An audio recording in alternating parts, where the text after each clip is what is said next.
For an update on the City Financial Wealth Fund, I'm joined by its manager, head of multi-asset, Mark Harris. Mark, good to have you with us today. Good to be here, Jenny. Now, Mark, last time you were on, you were very positive on the reflation trade. Would you say this is still the case? Yes, we still are very positive on the reflation trade. I think we signalled to everyone that we became so in the summer of 16. Really, that was on the back of the Chinese starting to reintroduce stimulus. And then there was the follow-up of, obviously, the Trump election win. And we felt that he would really be able to institute some fiscal programs, primarily tax breaks for people. And I know that, obviously, he had other agendas, but we felt he would be able to progress those. As it happens, in the first quarter of 17, really, he struggled. Things have come to a bit of a halt where he got bogged down in the healthcare reforms, and we've yet to even really see any signs of fiscal package coming through. And that's meant that confidence has started to wane, and where all the reflation trades were doing really well for us, in particularly value-styled equity strategies, they've given back a bit of that return in the second quarter. But we still remain optimistic that growth is improving. It's not blockbuster, but it's reasonable. And really, inflation, well, there's a bit of a question mark over that, and we'll talk about that, I've no doubt. So looking at the performance of your fund then, any difficult decisions you've had to make, any hiccups along the way? Yeah, well, the fund was up 0.3% in the quarter, which was a little bit disappointing in truth, in that we were very bullish and equities were up in the period. Bonds were slightly off, depending on whether you take that currency adjusted or not. But in particularly emerging markets and Asia did well. And so, as I was just sort of relaying to you there, the biggest problem we had is we went into the period still very optimistic that things could be achieved, that the growth impetus would continue, and we would see some marginal pickup in inflation. And yet, really, what's happened?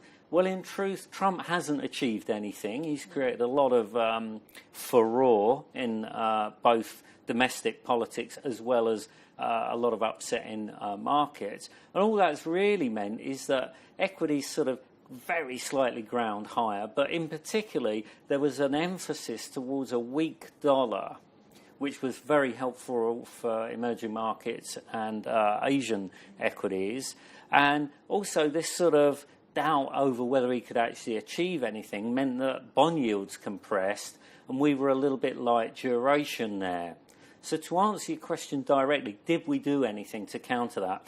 Well, yes, we took a little bit of the value trade that we had in quite big size throughout the portfolio. We took a little bit of that off in the portfolio, and particularly in the American equity piece, and we sold a fund called EDR US Value and Yield. We also introduced a small holding in some gold and gold equities, partly as a hedge against all this political toing and froing that we saw in the US. And then what we've done also more recently is just introduce a little bit more focus on some Asian EM equity. So it's only a little bit of tilting to cope with what's gone on, but I think the portfolio's in a better balanced shape. And I think the results of that are already starting to show through. But yes, that was quite tough to sort of recalibrate that where we thought we were ideally positioned. So bearing that in mind, talk me through your current asset allocation. So we're still very bullish on equities for the whole year. I would caveat that a little bit. We think there might be a bump sort of August, September time, just because really equities have rallied for quite an extended period without a 5% correction, and they're pretty normal in any given year. So there could be a little bit of a bump, but we're very optimistic. So we've got nearly 55% in equities. We've got about 10 to 12% in alternatives, and the rest of it is basically in bonds and cash. And near the lows on the bond sell-off, we have just recently started buying a bit of duration, so buying a few government bonds. So it's in a better balanced shape, really, I think, the portfolio, but still primarily optimistic on the outlook. Yeah. So from the macro view, looking at that a little bit closer now and over to the States, you mentioned Donald Trump and all the political noise he's been generating. So what's your outlook on the States then? Well, we still think growth is reasonable. I mean, I wouldn't get too excited, but second quarter and third quarter should be reasonably good. So we could see 2.6, 2.7 GDP growth. Yes, we've still got Trump sitting there and we don't know day to day what's going to happen with him. And there's been all these issues with the healthcare programme. Valuations are a little bit on the rich side, depending which sectors you're looking at in the US. So we have been quite specific and tried to be a little bit more in the growthier side in tech, and then a bit more in the idiosyncratic sort of risk side where we've owned some biotech. I think the big thing, though, and this sort of echoes into what's going on over the year, is there's a bit of a tug of war between the reflationists and people who don't believe in it. And really the Fed statements, and more recently the ECB, have sort of hinted towards, well, growth's okay. Yes, growth can be, I don't know, circa 2.5%, which is fine. But really, it's a bit of a conundrum why there's so little inflation and the central banks aren't hitting those inflation targets or hurdles, as it were. So all of that has created quite a lot of movement in asset prices over the period. And how does that translate into your portfolio? Well, as I say, we're pretty optimistic on equities. We've kept that weighting. We actually more recently are increasing a little bit more in the EMs and Asia, just because we were a little bit light in that positioning. That's our, one of the things we felt we'd got wrong slightly. And then, as I say, on the bond sell-off, recent bond sell-off, we've been increasing our bond positioning.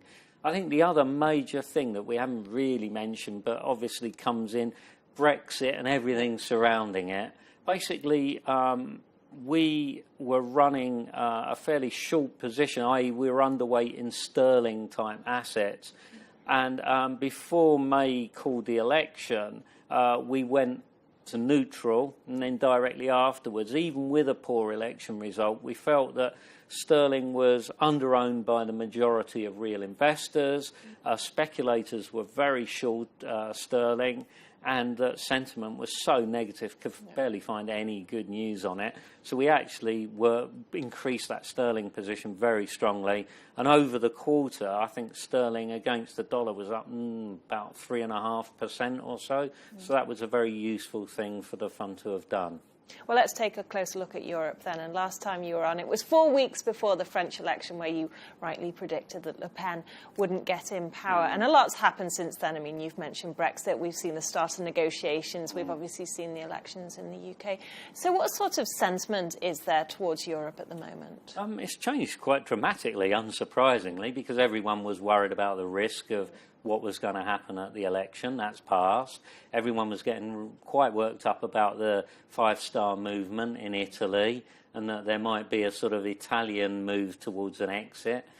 A lot of these things are sort of, should we say, lessened, stroke, been removed. And policy certainty has just increased a bit. So people have gone very overweight of both European equities, from what we can see, and bought a lot of euros on the back of all of this. And now there's quite a lot of optimism. Now, they were right to do that, and we increased our European equity weighting because it was cheap, relatively. But I think now there's a little bit, over-optimism, very short term, albeit valuations are fairly supportive. Growth's good in Europe and improving. And I'd say the only sort of puzzle yet again, and Draghi's speech just a day or so ago gave us a clue on this, is simply that there's this puzzle about why isn't inflation starting to pick up? And yet Draghi was quite hawkish at a speech he gave in Sintra, and then he wheeled back off of that rather delicately, I've got to say. And we're sort of working through all the machinations of that now. So really the big puzzle is growth's good, Valuations are reasonable, so being overweight European equities isn't a bad place to be. However, sentiment has increased a lot, so you've just got to be aware of that. Improved a lot, I should have said, and one has to be aware of that. And the other thing is sort of, well, if we just push back a little bit, is it wise to keep going with that? I'm a little bit jury's out in terms of if the inflation dynamics don't improve, then Draghi's going to have to wheel back off of some of his statements. I think, therefore, then European bonds might actually be a good place to be, even though yields are very low. So you're not following the herd and you're a little bit cautious on Europe? A little bit now, just turning that way a little bit. But we've still got a reasonable, I think we've got about 11% in European equities, so a reasonable weight there. OK, so let's move over to the emerging markets in Asia now. Now, last time you were on, you said these markets were very cheap and you think you'll start adding back to this area. I mean, have we seen this happen? Yeah, I mean, I wish I'd paid more attention to my own words, really. We were delaying for a little setback. It never really happened. Yeah. With a weak dollar, that is highly supportive for liquidity conditions in these markets. Valuations still remain very compelling. You have to be a little bit specific on the countries you're looking at. And in particular, we were hopeful. One market where we're really optimistic is India and Indian equities. Why? Simply because Modi's reform program, his strong election result in Uttar Pradesh, the fact that he's introduced the new tax reforms, so you get standardisation of tax, and he's dealing with the non-performing loans on banks' balance sheets. He's dealing with all the critical issues that need to be dealt with. Now, it's not the cheapest market in the world, and I think readers will be aware that they demonetised, and therefore there was quite a slowdown in growth, and we felt that might impact valuations. Well, it didn't. The domestic investor just stepped in where the foreign investor had stopped buying. So it's really continued, but we're still very, very optimistic. And literally in the last few days, we have been starting to re-increase our weightings to that market, and we have been more broadly based, been buying a little bit more Asia as well. So we're I'd say about 11-12% in Asia EM now, which is a pretty full weighting. So overall, we'll finish up with Citi Financial Wealth Fund. What are your priorities or indeed your strategy moving forwards? I think we've still got to cope with this real strong tug of war. It's a very difficult period where, yes, we're optimistic, and we're optimistic on the outlook for equities, and we sort of felt that bonds had sold off, so we can now partake a little bit in that. Our key really is just getting a grip on the balance of the portfolio to the outlook. And I think we're closer to that, and I'm quite optimistic, to say the least. We feel that we can deliver some really good performance. We've got some great opportunities. I think I've mentioned before that we've had some closed-ended funds on deep discounts. They're starting to outperform again, and we think they'll close up these discounts and add quite a lot of performance to our fund. So I'd leave you on a very optimistic note. I'd give one little caveat that we think that we might get a little bump in equities, but we would see that as a buying opportunity. Super, Mark, thank you. Thank you very much.